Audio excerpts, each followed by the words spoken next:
Let me tell you about 4 camping trips that went terribly wrong when something started watching from the woods.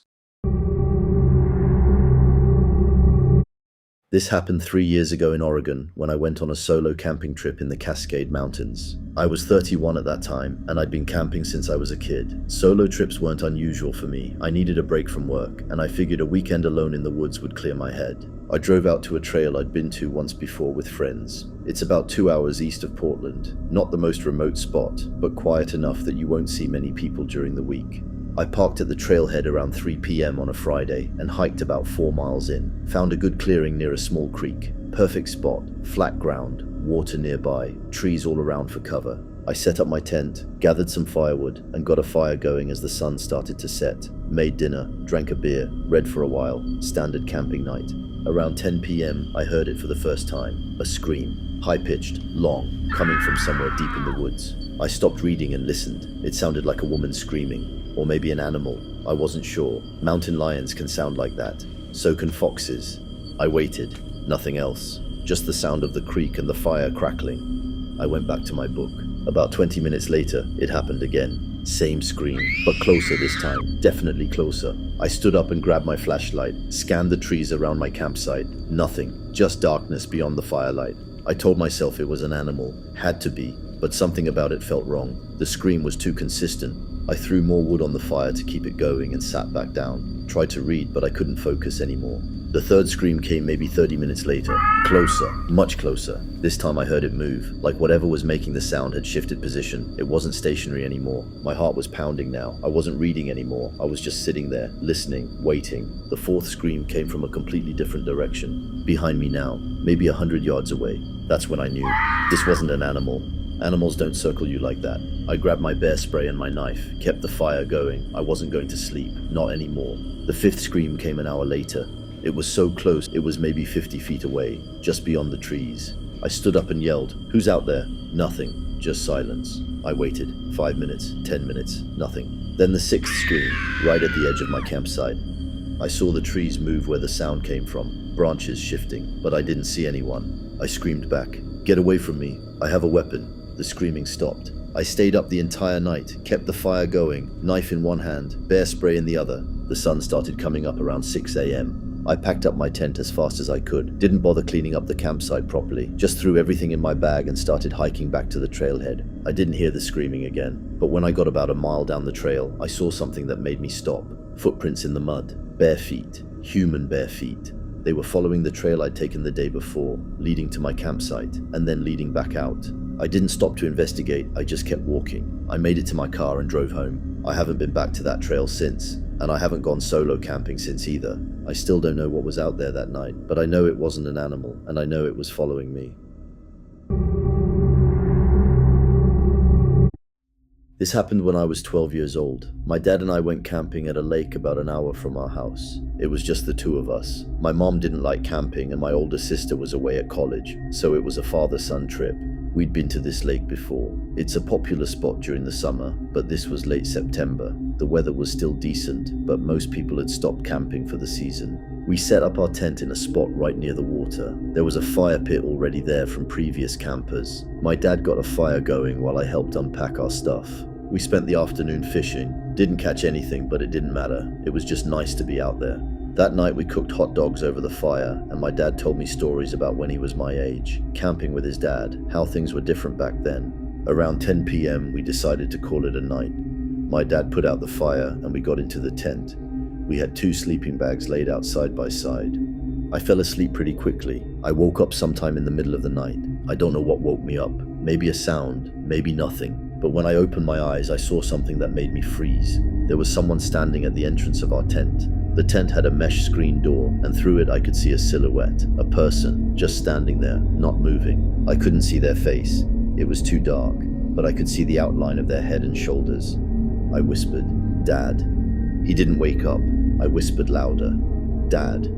He stirred, mumbled something, then opened his eyes. I pointed at the tent entrance. He sat up fast, looked at the silhouette. Then he said in a loud, firm voice, "Can I help you?" The figure didn't move, didn't say anything. My dad unzipped his sleeping bag and crawled toward the tent entrance. He said again, "Who are you? What do you want?" Still nothing. My dad reached for the flashlight next to his sleeping bag and turned it on, pointed it at the entrance. The figure was gone. My dad unzipped the tent door and stepped outside. I heard him walking around the campsite, checking, looking.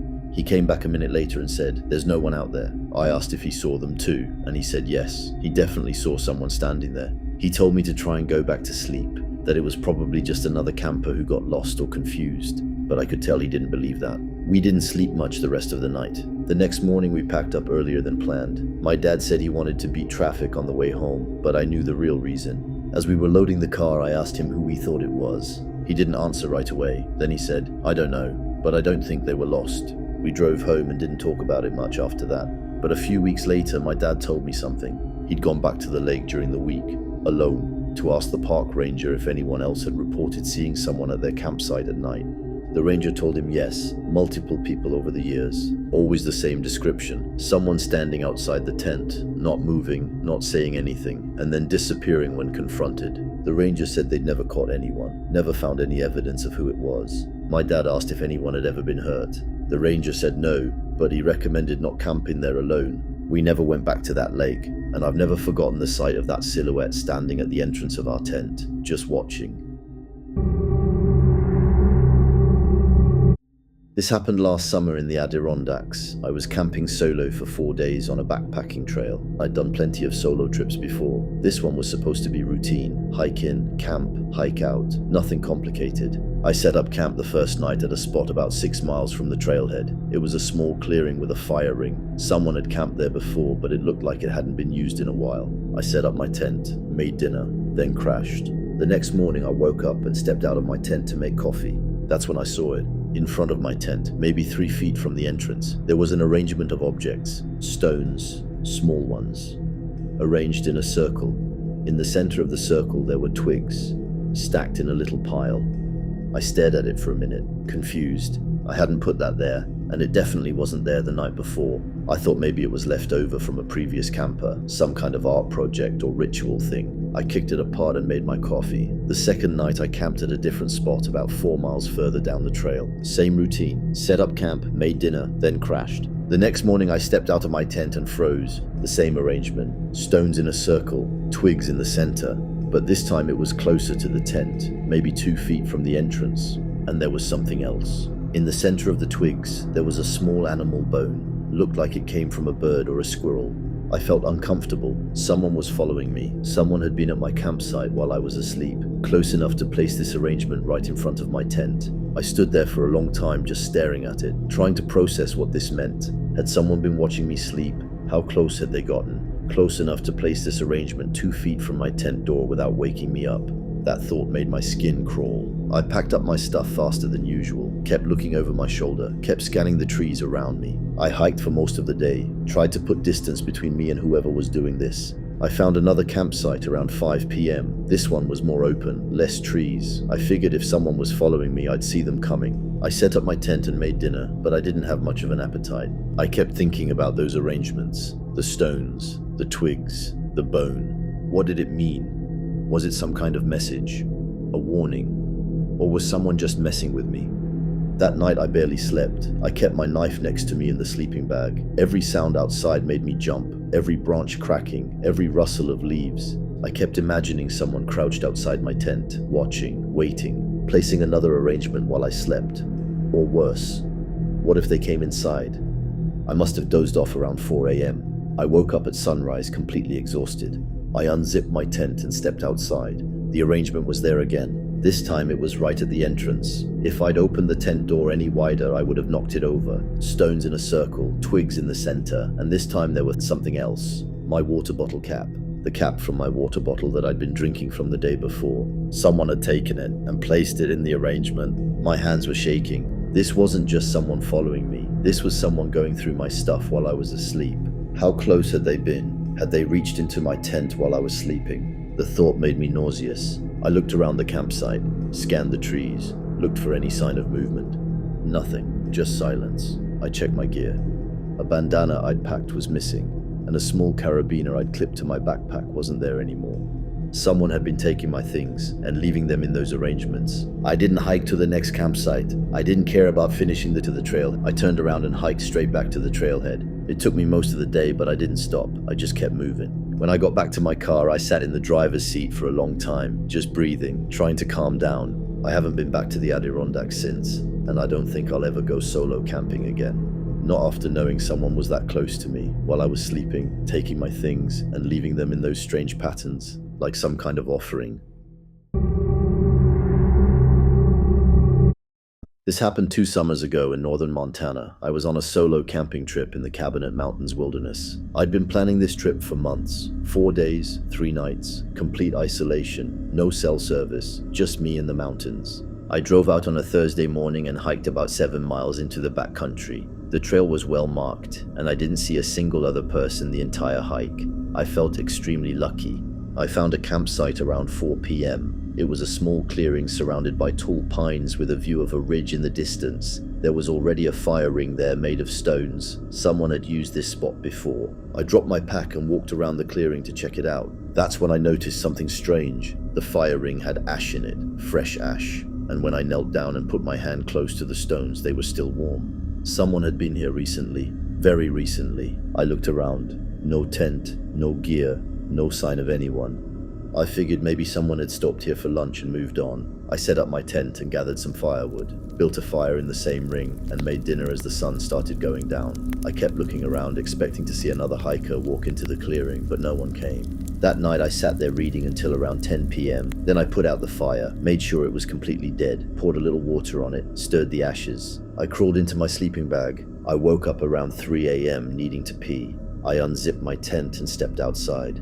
The fire was burning, not a small ember, a full fire, flames, wood stacked neatly in the center. I stood there staring at it, my heart pounding. I grabbed my flashlight and scanned the trees around the campsite. Nothing, no movement, no sounds except the crackling of the fire. I walked over to the fire slowly. The wood burning in it wasn't the wood I'd gathered. This was different, fresher branches, still green in some places. Someone had been here while I was asleep. They'd rebuilt the fire. I called out, "Who's out there?" No answer. I kicked dirt on the fire until it was out. Then I went back to my tent. I felt sick. I'd been sleeping with earplugs in. I hadn't heard anything. Someone had walked right up to my campsite and rebuilt that fire, and I'd been completely oblivious. I wasn't going to wear them again. I needed to stay alert. I didn't sleep the rest of the night. The next morning I packed up and started hiking. I needed to clear my head, process what had happened. I walked for hours, pushed myself hard. Around 9 miles, 15 kilometers. I wanted distance. I wanted to be far away from that clearing.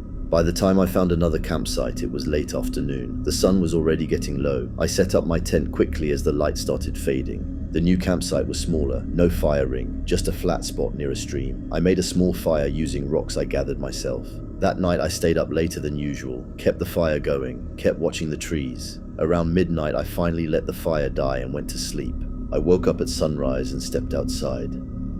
There was a fire ring, right where my fire had been the night before, but now the rocks were arranged in a perfect circle, neat, precise, and in the center there were fresh ashes. I hadn't arranged the rocks like that. I'd just piled them up quickly. Someone had been here again. While I was sleeping, they'd rearranged the rocks.